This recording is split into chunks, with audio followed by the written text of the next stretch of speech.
Bonjour à tous les internautes présents. Nous sommes ravis de vous retrouver sur Assurance TV.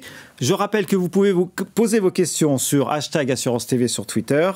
Nous recevons aujourd'hui Joao Cardoso. Bonjour Joao. Bonjour Jean-Luc. Vous êtes l'invité d'Assurance TV pour notre nouvelle rubrique, l'InsurTech du mois. Nous vous remercions de votre présence. Alors, on va rentrer tout de suite dans le vif du sujet. Joao, si vous êtes d'accord, vous êtes le fondateur de Lovis, c'est ça? Créé en septembre 2017, donc à peine 2 ans. Exactement. Vous êtes né au Portugal, un petit peu de bio, et après l'obtention de votre master, vous êtes recruté au sein de la prestigieuse banque d'investissement Morgan Stanley. Est-ce que vous pouvez nous dresser rapidement, Joao, les principales étapes de votre parcours? Oui, avec plaisir. Alors, premièrement, merci pour l'invitation. C'est vraiment un plaisir de discuter avec vous. Alors, j'ai commencé ma carrière chez Morgan Stanley en fusion-acquisition de société. Et après habité à Londres pendant 6 ans, je suis parti au Brésil pour commencer ma première start-up en site comparateur dans le marché des assurances. Déjà dans l'assurance, alors? Exactement. C'était vraiment le premier site comparateur des assurances au Brésil. Était une belle aventure parce qu'on était vraiment les premiers à lancer, à vendre assurance auto en ligne, assurance maison. Quelle année, ça? Ça a été 2011. 2011, d'accord. Et alors, après l'expérience du Brésil, dans lequel on a vraiment changé la distribution, on s'est posé la question qui vraiment peut être, qu'est-ce qu'on peut faire vraiment différemment dans le marché des assurances, parce que c'est un marché dans lequel on a une bonne connaissance. Et on a pensé alors que le vrai défi, le grand défi serait d'améliorer le produit, serait vraiment de faire le wow au niveau de l'expérience consommateur. D'accord. Donc, un beau parcours déjà dans le secteur de l'assurance, hein, après votre expérience chez Morgan Stanley. Donc, revenons à Lovis maintenant, si vous êtes d'accord. Comment vous définissez dans le paysage des InsurTech, puisque vous êtes sur notre interview InsurTech du mois? Est-ce que vous êtes une néo-assurance d'une certaine façon ou pas? Alors, c'est une très bonne question. Je dirais qu'en fait, il y a une idée en commun dans tous les InsurTech. C'est comment on peut améliorer l'expérience consommateur, comment on peut amener le client au centre de l'expérience. Pourquoi c'était pas bien avant? Je dirais qu'on va faire les choses un peu différemment. Surtout, je pense qu'il y a quelque chose qui est vraiment en train de changer. C'est de se dire, on commence par le client et pour ses besoins, plutôt que créer un produit et après le vendre au consommateur. Je dirais qu'en termes de façon de penser, c'est ça qu'est le vrai bouleversement. Alors, et c'est très intéressant parce que quand on a commencé à réfléchir à l'étape après l'expérience au Brésil, j'ai discuté avec mon équipe et mes associés. Alors, qui entre nous, vraiment, notre compagnie d'assurance? Tout le monde dit, donc vous êtes une néo-assurance d'une certaine façon, vous le revendiquez ou pas? Exactement, je dirais qu'on est néo-assureur. Alors, pour les clients, on est son assureur. Exactement. D'accord, donc pour les internautes qui ne vous connaissent pas encore, il y en a peut-être encore quelques-uns, qu'est-ce que vous faites exactement en termes de distribution d'offres? Vous êtes ciblé sur, au début c'était la multirisque habitation, me semble-t-il, c'est ça? Exactement. Et là vous avez évolué peut-être ces derniers temps? Alors on a commencé en France pour le lancement de l'assurance smartphone. Après, ensuite on a lancé le produit de l'assurance maison. Et maintenant, à la fin du mois, on va lancer l'assurance auto. Alors, notre point de départ, c'est le constat qu'il y a vraiment 3 grands problèmes je dirais, pas même dans les assurances, mais dans les défis de se bien protéger. Et ces 3 grands défis, c'est alors d'abord l'achat, qui reste toujours pas très intéressant, plein de questions, c'est long, c'est fastidieux. Exactement.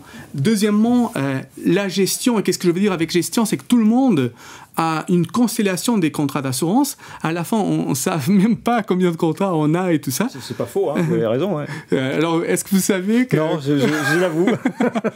et troisièmement, alors quand le moment clé arrive, il y en a un sinistre, on a toujours peur qu'on n'est pas bien protégé. C'est vrai. Et c'est ça qu'on est en train de donner une réponse, c'est vraiment créer une solution tout en un qui facilite d'une côté l'achat, aussi la gestion et après le sinistre. D'accord. Donc vous considérez comme un néo-assureur, vous êtes un courtier d'un point de vue réglementaire? De point de vue réglementaire, on est en courtier gestionnaire. Exactement. C'est quoi votre modèle économique exactement désormais? Alors, du point de vue économique, c'est très simple. Alors, on crée, c'est très intéressant. À chaque fois, on analyse le marché et on se pose la question comment on peut créer le meilleur produit pour donner réponse à certains défis, par exemple à l'assurance multirisque. Après ça, on commence à travailler à partir des références, à travailler avec des cibles des consommateurs. D'accord. Et après, on crée alors le produit idéal. Après, on va travailler avec des assureurs ou réassureurs pour prendre le risque. Exactement. D'accord. Donc, en fait, votre modèle économique est relativement traditionnel, lui. Vous êtes rémunéré en commission de courtage? Exactement. Avec la différence exactement entre le prix qu'on charge et le coût de l'underwriting. Exactement. D'accord. En juin dernier, vous aviez votre actualité, juste avant les vacances, puisque vous avez bouclé une nouvelle levée de fonds, 3,3 millions d'euros, c'est ça? Est-ce que ça dope les ambitions? Est-ce que ça vous donne... c'est quoi la direction maintenant de Levis par rapport à cette levée de fonds? Alors, pour nous, bien sûr, c'est toujours très important de trouver des fonds d'investissement qui partagent pas seulement notre vision, mais aussi des valeurs.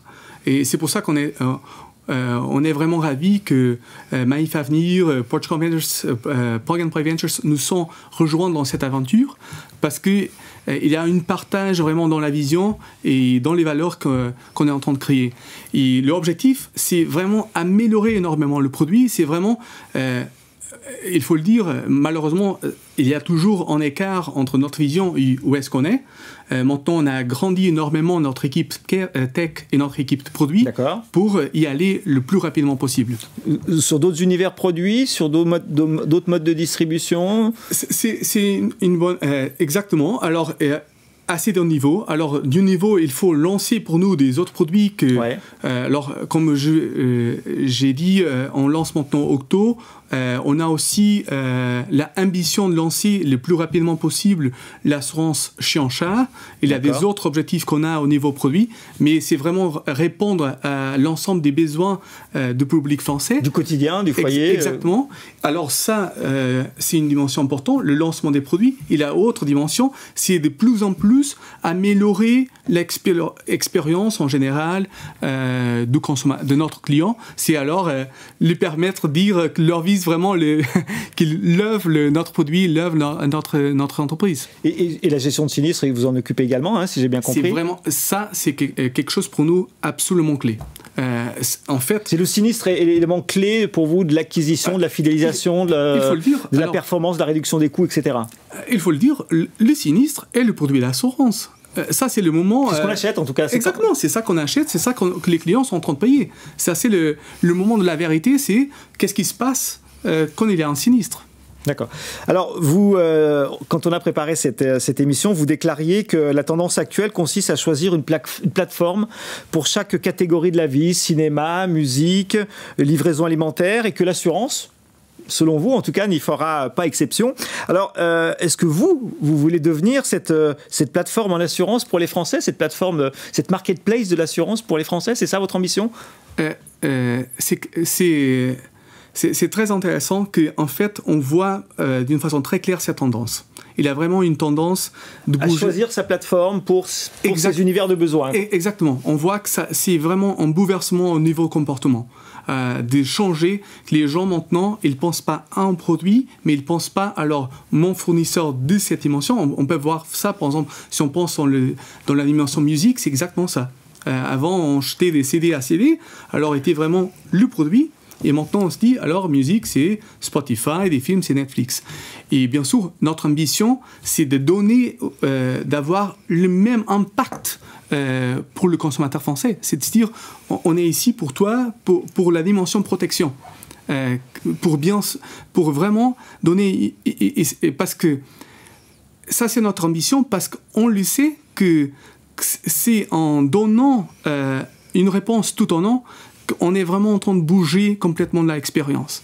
Parce que comme ça, on peut vraiment donner quelque chose de très personnalisé aux gens, être sûr qu'il n'y a pas de doublement, qu'il n'y a pas de trop, donner vraiment quelque chose qui réponde à l'ensemble de ses besoins, plutôt qu'être dans cet esprit que j'ai créé ce produit, alors maintenant il faut le vendre. Pour nous, c'est beaucoup plus intéressant d'être dans un esprit que Jean-Luc est mon client, et alors qu'est-ce que sont ses besoins par rapport à son contexte de vie, par rapport à tout ça, à tous ces éléments. Donc vous allez être le Netflix de l'assurance, c'est ça, Joao? On est en train de travailler, donner notre mieux pour y arriver.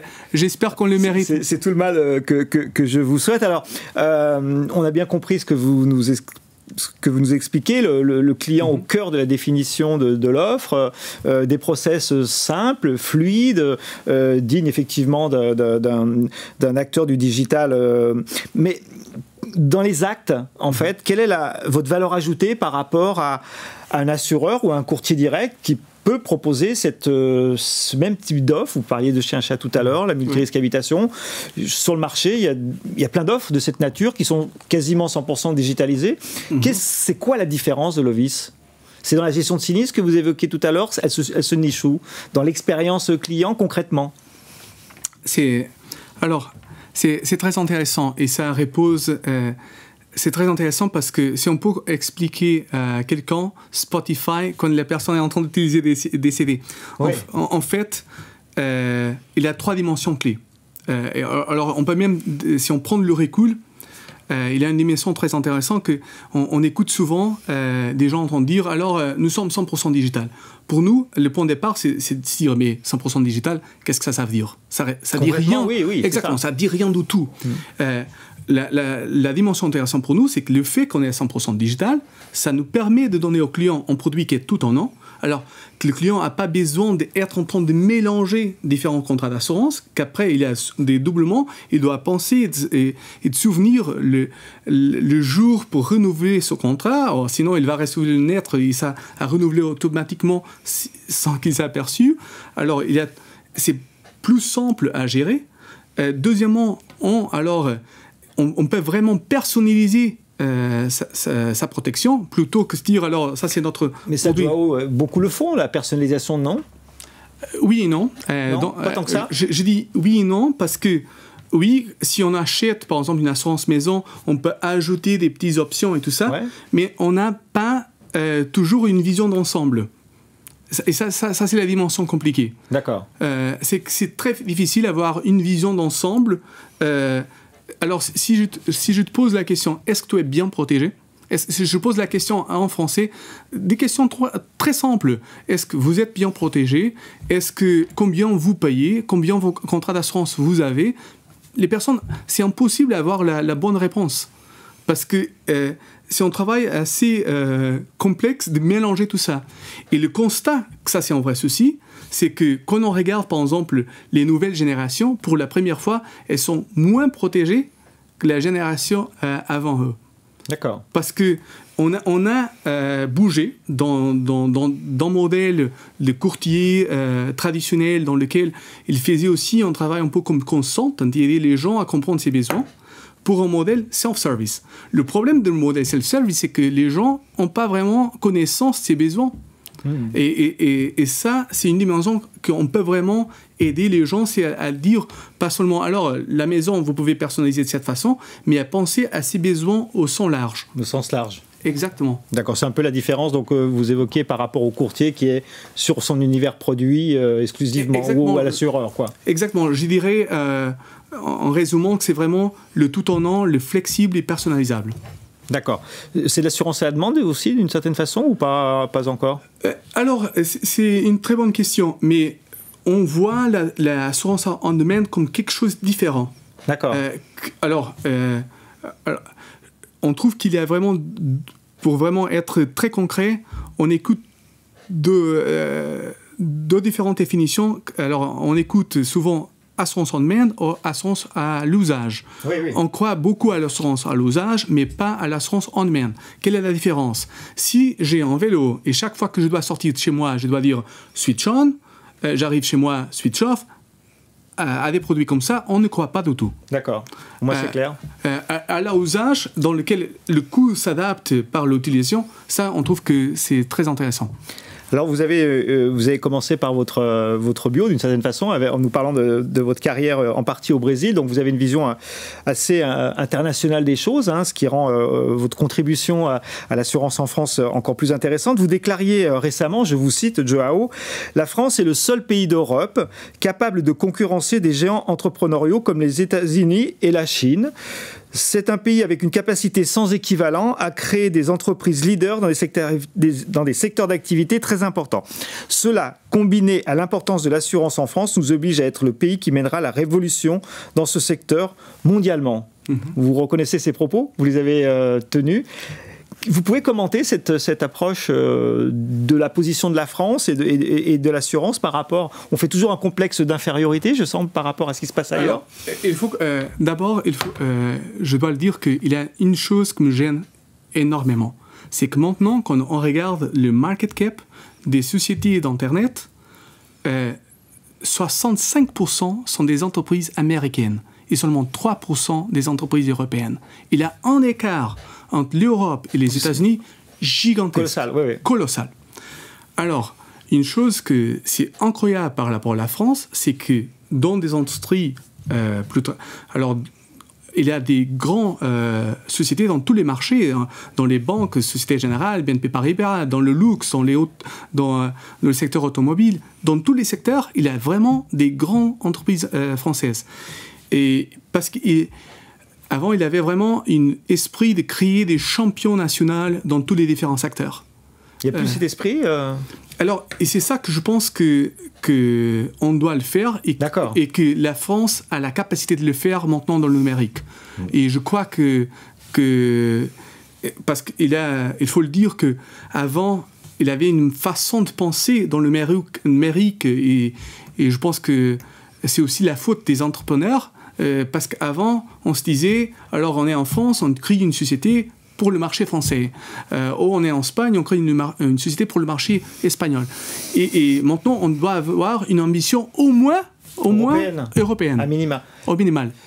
Et c'est votre cas, parce que c'est vrai que ce que vous évoquez, on l'a évoqué aussi sur ce plateau avec d'autres InsurTech.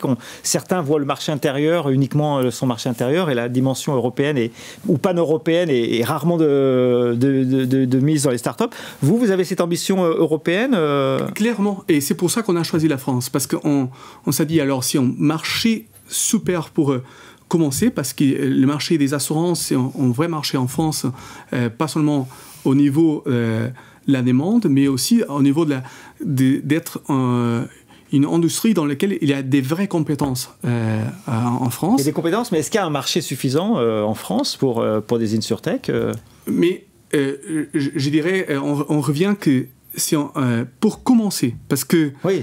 Mais il faut mériter d'être pan-européen. Alors notre point de départ, c'est premièrement, on doit montrer notre capacité à faire et notre capacité à développer une belle société en France rapidement et après le mériter et après montrer ça à nos investisseurs pour le mériter de faire ça ailleurs. Le modèle, exactement. Le modèle ailleurs. Donc, c'est quoi l'ambition de Levis à aujourd'hui? Vous nous avez déjà évoqué l'aspect produit, donc des produits chien-chat, c'est ça que vous disiez? Vous aviez d'autres univers de produits à venir ou pas encore? D'une façon... Tous les produits d'assurance en résumant, on veut vraiment avoir une réponse claire à tous les besoins de quelqu'un comme vous. Ça, c'est une première dimension. La deuxième dimension, c'est qu'on veut vraiment améliorer au maximum l'expérience de nos clients. Ça, c'est la deuxième. Et la troisième, c'est travailler dans le côté marketing pour avoir une traction qui soit alors désirable. Vous travaillez en marque Levis, en direct auprès des clients, c'est ça? Vous ne travaillez pas en marque blanche avec d'autres partenaires? On travaille aussi avec des partenaires. En fait, ça c'est une dimension clé pour nous parce qu'on trouve que les assurances sont très contextuelles. Qu'est-ce que je veux dire? C'est que chaque fois, par exemple, on loue un appart, alors à ce moment, on a besoin d'un contrat. Alors, Oui, mais c'est très intéressant. Il y a une chose aussi assez unique par rapport à notre plateforme, c'est qu'on a construit une plateforme qui s'intègre avec différents business pour permettre à eux de vendre des contrats d'assurance à ses clients. Pour la téléphonie mobile, par exemple, je suppose. Exactement. Alors, c'est à chaque fois, pour chaque produit qu'on lance, on travaille cette modèle et on va parler, discuter avec des acteurs clés dans chaque marché. En fait, c'est très intéressant parce qu'on s'est rendu compte de cette opportunité au Brésil, qu'on était vraiment dans le milieu de la grande crise brésilienne et qu'on s'est posé la question parce qu'on a commencé au Brésil comme un site comparateur et à un moment donné tout le marché s'est effondré et on se posait la question, alors on n'a pas d'argent, comment on peut continuer, on peut pas seulement survivre mais continuer à grandir. Et là-bas, on a fait exactement la même chose. On s'est posé la question. Alors, on a plugué avec les agences immobilières et ça marchait très bien. D'accord. Ça représente quoi en termes de répartition de votre activité, la partie B2B2C d'une certaine façon et la partie B2C? Vous avez une activité B2C en direct. Exactement. Il y a un ratio entre les deux? Oui, alors maintenant, et ça c'est la chose intéressante avec le B2B2C, que ça monte beaucoup plus rapidement. Alors je dirais que 2/3 maintenant c'est B2B2C, et on espère bien sûr qu'au fur et à mesure que notre marque commence à être plus reconnue, que ça va s'équilibrer avec le temps. Alors, mais ça, c'est un bon problème à avoir. C'est un bon problème, effectivement, vous avez raison. Donc, vous avez vécu dans 6 pays différents. Hein, vous ne nous l'avez pas dit, mais je le sais. Donc, vous avez cette vision, je reviens à cette vision un peu pan-européenne qui est quand même, me semble-t-il, assez importante dans la dimension de développement d'une InsurTech. Hein. Je pense que vous partagez ce point de vue. On parle beaucoup des InsurTech en France, à juste titre d'ailleurs. Est-ce qu'il leur manque pas? Est-ce que quelque chose, alors je ne vous demande pas de critiquer vos confrères, mais est-ce qu'on a des points faibles quand même quelque part sur notre marché? Est-ce que les InsurTech ont des points faibles aujourd'hui en France? Alors, je dirais que c'est pas seulement dans le modèle d'InsurTech. Alors, la chose que c'est vraiment étonnant dans le digital, dans le numérique, c'est la rapidité avec laquelle quelque chose peut développer. Et je dirais qu'il y a des points faibles dans les deux côtés. Dans les côtés des entrepreneurs en soi, et j'ai aussi mes points, mais aussi dans le marché en soi. Alors, je vois que le marché, par exemple, en Europe, au sens large, on est toujours beaucoup plus rationnel. Alors, pour faire une levée, un tour de table en Europe, pas seulement en France, ça prend beaucoup plus de temps. Par exemple, quand j'ai habité à San Francisco, j'avais des amis qui, seulement avec un PowerPoint, ils levaient 2-3 millions. Ça, c'est presque impossible. De faire ça en France, ça serait vraiment quelque chose... Il faut combien de PowerPoint? Il en faut 2, 3, non? Il faut beaucoup plus de temps? Et avec un PowerPoint, ça ne serait pas possible. Il faut avoir déjà un business, un bon business plan. Il faut que les clients, que les investisseurs peuvent sentir un peu le produit. Alors, ça, c'est une remarque intéressante que vous faites. Ça veut dire que les investisseurs prennent trop de temps, en fait, à... Et bien sûr, ça c'est très coûteux. Hein. Par exemple, si on fait une comparaison dans le marché des InsurTech même, par exemple, Remonite, que maintenant est déjà une unicorn, la première levée qu'ils ont eue était 13 millions sans rien du tout. Et même avec un PowerPoint. Même sans PowerPoint. Même sans PowerPoint.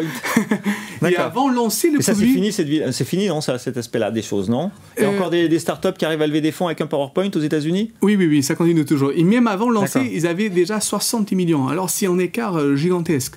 Et que ça, alors, permet d'avancer plus rapidement. Et ça, c'est très clé parce que même si on peut faire beaucoup de choses, ça donne la possibilité d'aller plus rapidement. Joe, nous avons terminé, il est 16h59. Merci de tous ces enseignements. Merci d'avoir été complètement transparent. On est en mode InsurTech, ça fait du bien. Je ne le cache pas. Donc, merci de votre présence.